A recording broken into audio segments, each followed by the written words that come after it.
日係 day 3，咁今日嘅目標咧就係去海雲台啦，同埋會去呢個樂天歐萊嘅。咁我哋而家咧就喺海雲台食緊第一餐啦，而家11點鐘。咁我哋咧就試下海雲台好出名嘅鱈魚湯啦。嚟到海雲台咧，就一定要食呢度好出名嘅鱈魚湯啦。咁嗌咗鱈魚湯之外咧，仲嗌咗其他嘢嘅。咁就係呢個炒年糕啦，因為而家咧係11點鐘啫，咁啊陣間咧可能會再食。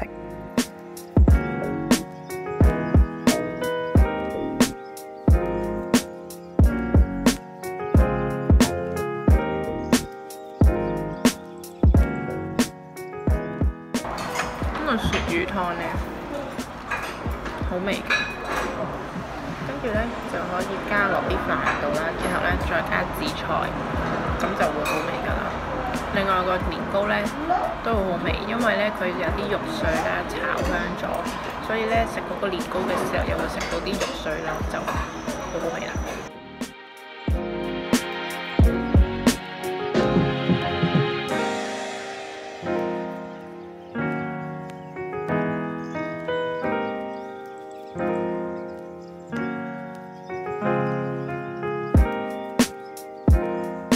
好啦，咁我哋而家咧就到咗海雲台嘅沙灘啦。咁咁啱咧，而家有個堆沙節進行當中，咁我哋咧可以去睇下啲堆沙。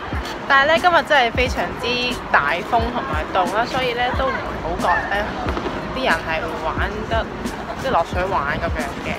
但係就好多一家大細咯。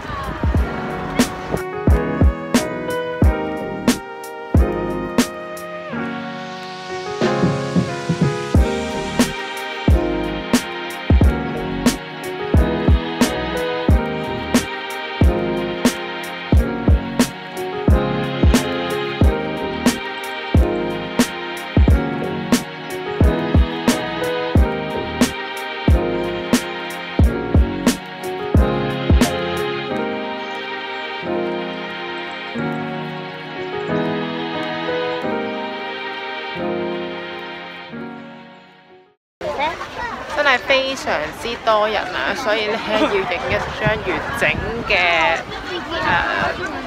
相都好難。咁我諗現場應該有12-13個呢啲咁樣嘅作品啦。咁個堆沙節咧就為期係1個禮拜嘅啫，所以咧好難得可以撞正呢個時間嚟到。我哋咧啱啱咧就去完呢個海雲台啦，咁而家咧就搭巴士去呢個東海龍宮寺同埋呢個樂天歐萊嘅。咁咧原本咧就要喺7號出口啦，轉呢個181號巴士嘅。咁但係有一架9號嘅巴士咧就寫住可以去呢個東海龍宮寺同埋樂天歐萊咧，咁所以我哋咧就上咗呢一架巴士啦。咁車錢咧就係1010蚊。就係咁樣。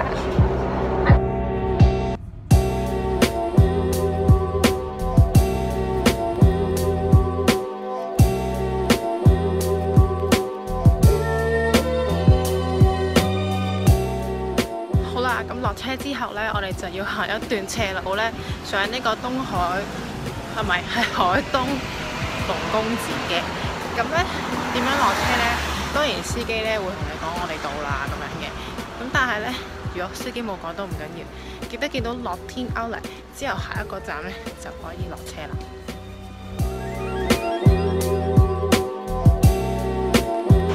好啦，行咗3個字左右啦，都係未到嘅，仲要再行入啲。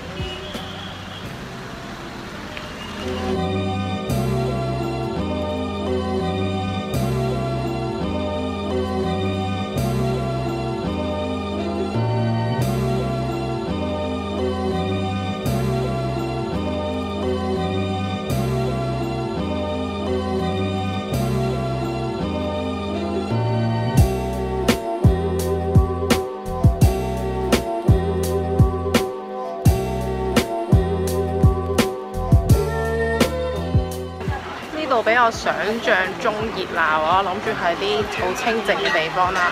可能過埋呢一個市集呢，先會到真正嘅海東龍宮寺嘅。係啦，我開始見到啲醬啊之類嘅嘢啦。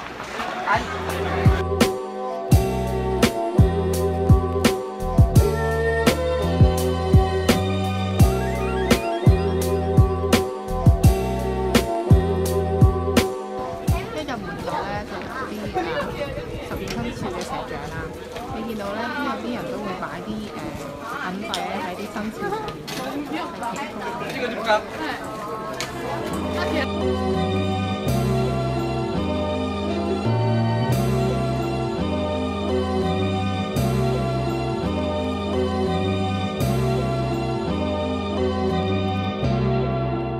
咁而家咧就行緊落去啲寺廟嗰度嘅，咁咧應該都行到幾落啊，因為咧我哋啲樓梯冇停過，咁就陣間行翻上嚟咧就好辛苦啦，咁所以大家咧記得帶水同埋食定嘢先好嚟啦。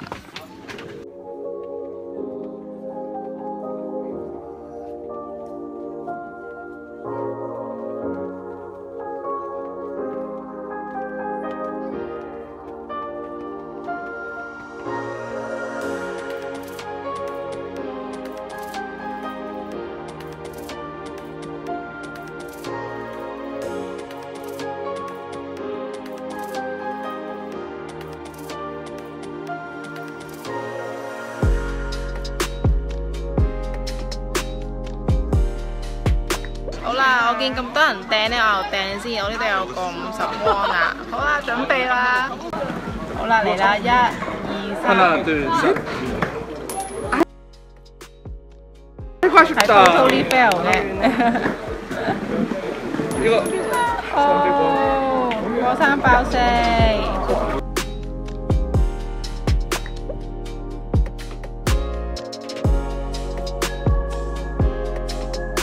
我哋行下咧，見到好多人排隊，我諗過佢哋排咩啦？原來咧係有個佛喺地下面嘅，要行落去先見到嘅。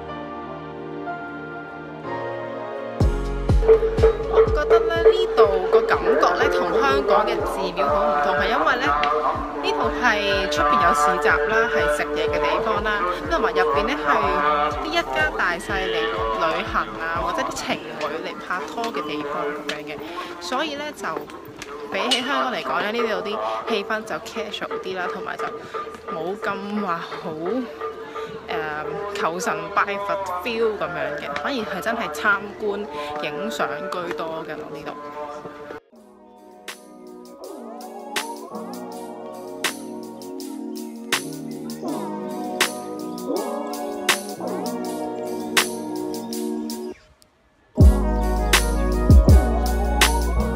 嚟講咧，我覺得呢個寺咧係都值得嚟嘅，因為咧佢係好靚啦，咁以前啲嘢又係人手畫啦，咁又同埋成個氣氛咧就唔係話你一定要係信呢個宗教，或者你有一啲宗教信仰先嚟咁樣嘅，咁所以咧我覺得大家都可以嚟當欣賞下呢個歷史嘅建築咁樣。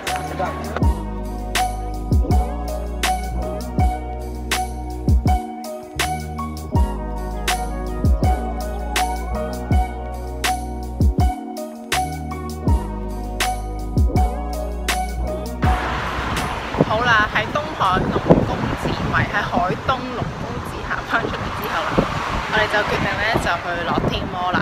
咁樂天摩同埋龍宮寺嗰個路程咧，我諗大概有4個字左右啦，睇你行得快定慢啦。只要你出翻去啱啱落車嗰度咧，其實就好近嘅。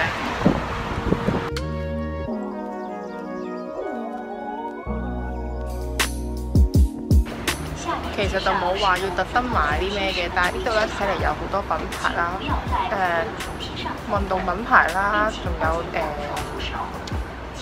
袋啦，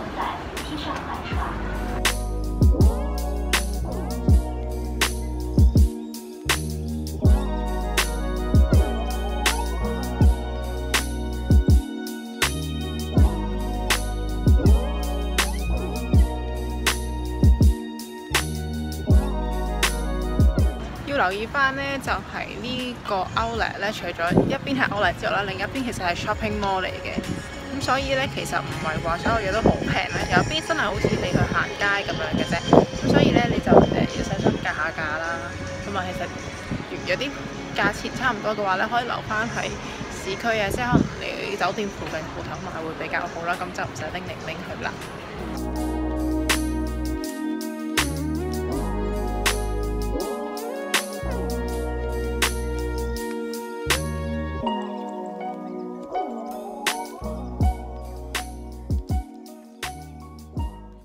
總括嚟講呢，我哋係冇買到嘢嘅。第一啦，係因為呢度呢，因為一邊係 Outlet 啦，一邊係 shopping mall 啦，其實價錢呢唔算好抵啦，好似同出邊差唔多。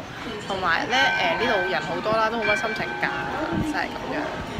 即係如果你哋想買波鞋嘅話咧，可能出翻去唔係明道，即係出翻去南浦洞啊，喺 ABC Mart 買嗰啲會仲好，因為呢度啲款比較舊，同埋呢又冇碼，同埋價錢同出邊差唔多。而家咧就出發去基章市場嗰度食海鮮啦，主要係食蟹嘅。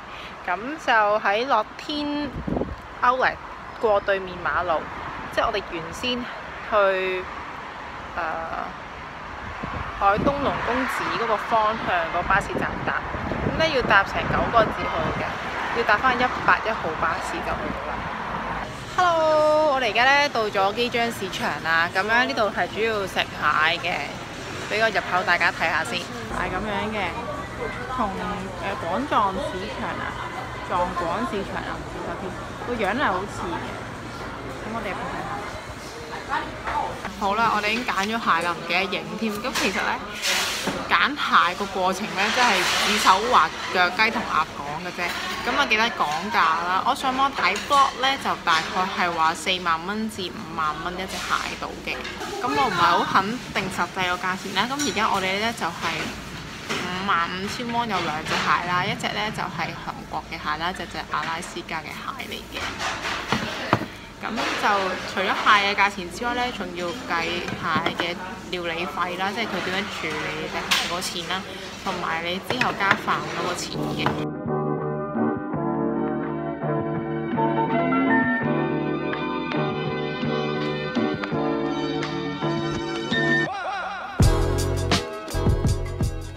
咁啱啱咧就張單嚟咗啦，就55,000 蚊咧，呢個係個蟹嘅價錢嚟嘅。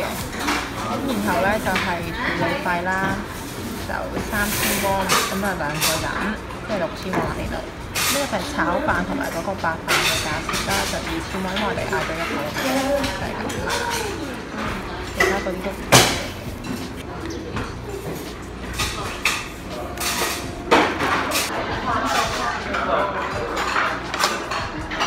隻蟹腳啦，佢咧就開咗㗎啦，咁樣有個咁樣嘅筋啦，咁你就將佢撩出嚟啦。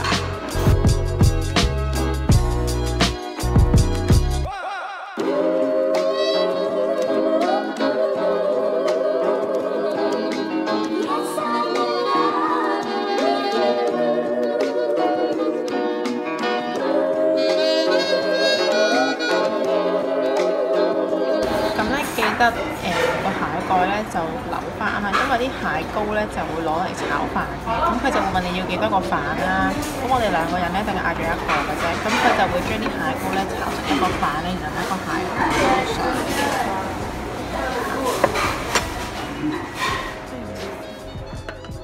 其實嗰個蟹蓋炒飯咧，雖然咧就炒到變咗綠色啦，因為啲蟹膏嗰啲。咁但係食落咧又唔係話好重嗰啲蟹膏味喎，可能咧嗰2隻蟹裏邊咧有一隻咧嗰隻蟹膏唔係咁出味，有啲菜啊同埋紫菜啦同埋蘿蔔喺入邊，普通炒飯一個。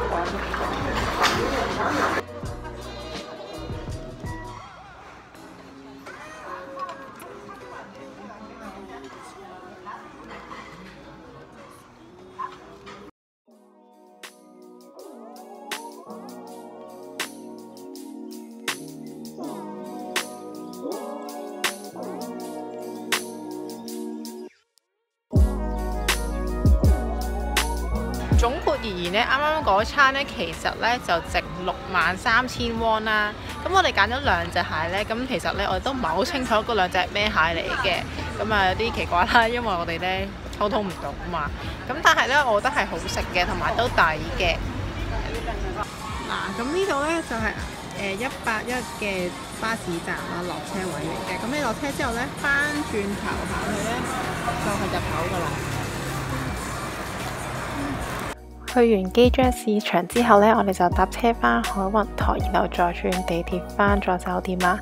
咁今集嘅釜山之旅呢，就去到呢度啦。咁記得 subscribe 同埋俾個 like 啦。我哋下次再見啦，拜拜。